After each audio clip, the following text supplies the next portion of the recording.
I've spent the last 15 years of my life not just studying strategy, but applying it as I've turned around and grown companies, generating over $1 billion in value in the process. Today, I'm going to distill it down into the 6 things that I've learned along the way to help you fast track your path to success and hopefully avoid a lot of the common traps that exist out there. All right, so let's go ahead and jump in. Number 1 is that strategy oftentimes is overly complicated. Let me explain. Years ago, when I was first starting out, I was serving on a board, and this facilitator came in and he was helping our organization to put in place a strategic plan. So he called it a strategic plan. There's a difference between strategy and a strategic plan. If you know me, if you've listened to my other content, you know that I oftentimes talk about a strategy and then I talk about a plan as 2 distinct things. Somewhere along the line, somebody thought it'd be cool to take a plan and a strategy and combine those 2 words together to make it more sexy or something. But a strategic plan is not the same thing as a strategy. A strategy is an interrelated set of choices you make about where you're going to compete, how you're going to compete, and ultimately how you're going to win. Then from there, a plan helps you to execute your strategy. All right. So that's first and foremost. But this facilitator just referred to it as a strategic plan. I didn't know at the time but that was a major red flag. So if you are referring to a strategy and a strategic plan synonymously, all right, don't do that. All right, so he comes in and he helps us to put in place a strategic plan. So he helped us to define goals, and then we set objectives, and then under objectives, we had initiatives, and then we had actions, and we had tasks, and we had all these layers that were nested below each other. And I could tell you it was super complicated. My head was spinning. And then when we'd have follow-up conversations, oftentimes somebody would say, well, I was thinking about this objective, and you'd correct them and you'd say, no.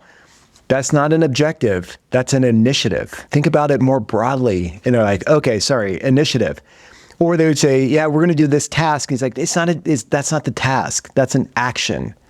And I'm like, wow, this is complicated for the people who are putting it in place.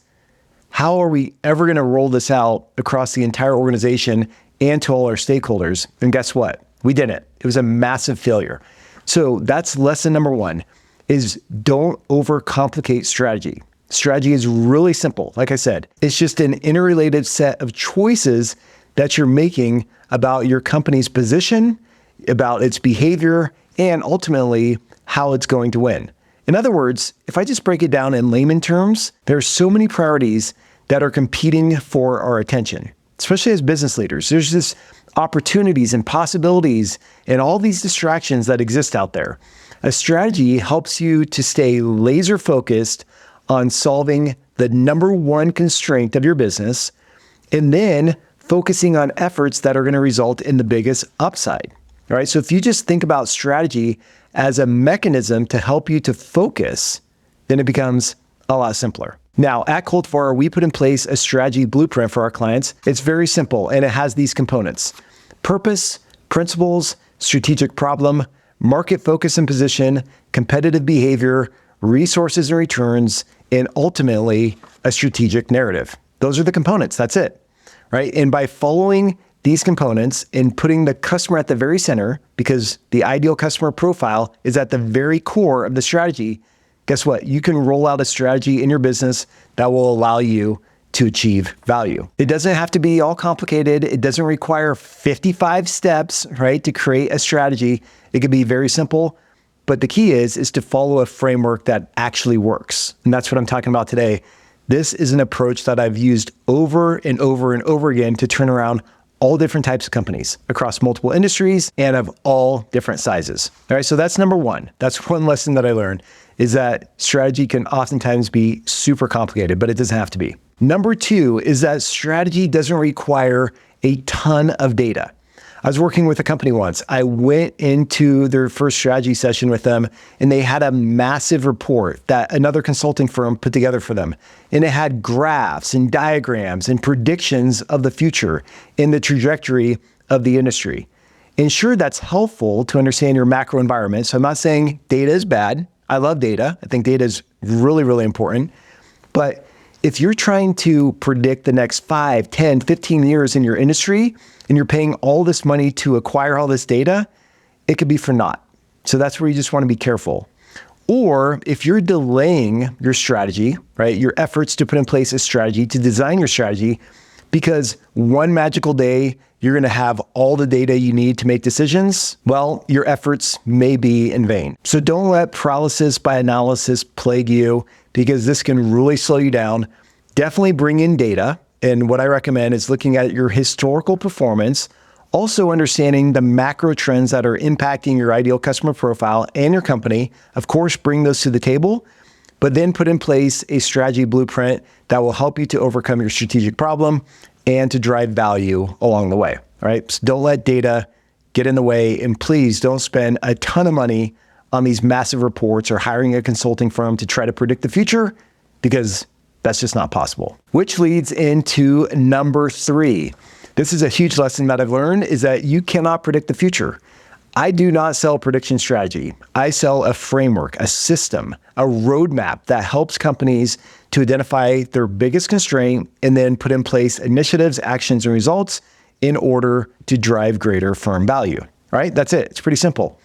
Now, when it comes to predicting the future, there are some organizations out there, some consulting firms that will come into an organization and they help them to craft a plan that is built on, the next 5, 10, 15 years out into the future. The danger with this is that nobody knows the future. So think about this. What if I was selling prediction strategy to my clients? Let's go back to 2018. If I was following this prediction type approach, then I would be saying, oh, the world's going to be this and this and that, and I'd have no clue that COVID was about to strike, right? Which radically impacted the world. So there's no way to accurately predict economic conditions, wars, pandemics, or other things that will just pop up in your industry or for your business. So don't try to create a prediction strategy. Sure, you should be thinking forward into the future, but instead it's about the system, a repeatable system that you can follow in order to drive results. All right. So that's what it's all about. That's what we do at Coltivar. We put in place a system for companies. Number 4. Okay, this is really important. Strategy is not a one-day exercise. It's not a one and done event. I was talking to an executive years ago and he's like, yeah, we get together once a year and we talk about our strategy. And I was like, wow, you should be talking about your strategy every single day. Strategy and operations, they're not two separate things, right? Your strategy is driving operations. You're out there executing, you're making adjustments along the way. So you have to have a system in place to monitor your strategy on a regular basis and make these tweaks so you are driving value and you're achieving what your strategy actually is. So don't make it a one-time event. If you don't have a formal strategy in place, you can do an offsite or you could have some type of event where you kick things off. But just remember that strategy is an iterative process to do within your company. Build, measure, learn. Build, measure, learn, and make adjustments along the way. Number 5, here's a huge lesson learned. It is so easy to take on too much, all right? That is a common problem that exists out there, especially for ambitious leaders. We want to tackle the world. We want to conquer things. And when we do this, we end up with like 10 or 15 initiatives. We have all these measures, all these KPIs, and it becomes very complicated really quickly. And the more complicated it is, guess what? The harder it is to execute. So when I'm advising companies, and after they put in place a strategy blueprint, then it's time to define initiatives. And I say, okay, let's just keep it really simple, 3 to 5 max. And in fact, if you just want to start with one initiative, hey, that's better than trying to do like 7 or 8. So just keep it small, and then you can always add on from there. The trap that companies fall into is that they take on too much. Their strategy is way too robust, and they have all these different items going on, too many initiatives, all these actions, too many things to measure, and it flops, right? People fall on their face because it's just way too complicated to execute. So start off small, start executing that, follow the system, put the system in place. Then once it's working, you can always add on from there. Number 6, and this is my final lesson learned that I'm going to share with you, is that you can have a great strategy, right? That strategy blueprint that I was talking about, that's really fun to do. It's great to design, to dream of all the possibilities and all the potential that your company has. Where businesses fall short is with execution. All right, so execution is the key. You could have the best strategy in the world, but if your execution is terrible, then you're not going to be able to drive greater value. And that's really what it comes down to, is solid execution. And the reason why I've been successful for so many years turning around and growing companies is because I follow a framework, which I've coined as IARs, which stands for initiatives, actions, and results. IARs enable leaders to execute their strategy. First, you set an initiative. An initiative does 4 things. First, it helps you to overcome your strategic problem. Next, it helps you to enhance the customer experience. Third, it helps you to foster greater innovation. And then fourth, it helps you to build competitive advantages. Your initiatives are the things you're going to do to bring about your strategy. Then there are actions. Actions are the things you're going to do to advance your initiatives. And then you have R, which stands for results or key results, and that's how you're going to measure the progress of your initiatives. So the IAR framework has been really valuable for me and for all the clients that follow along with it. And this is a way you can execute on your strategy. Over the last 15 years, like I've said, I've worked with a ton of companies. I've seen what works, what doesn't work. I've seen a lot of mistakes along the way. I've made a lot of mistakes. So hopefully you can fast track your path to success by avoiding some of these common misconceptions and traps that exist out there in the world of business and with strategy. If you need any help in your company with formulating a strategy or executing on your strategy, I would love to talk to you more. You can connect with me at coltivar.com. And in the meantime, take care of yourself. Thanks for tuning in. Cheers.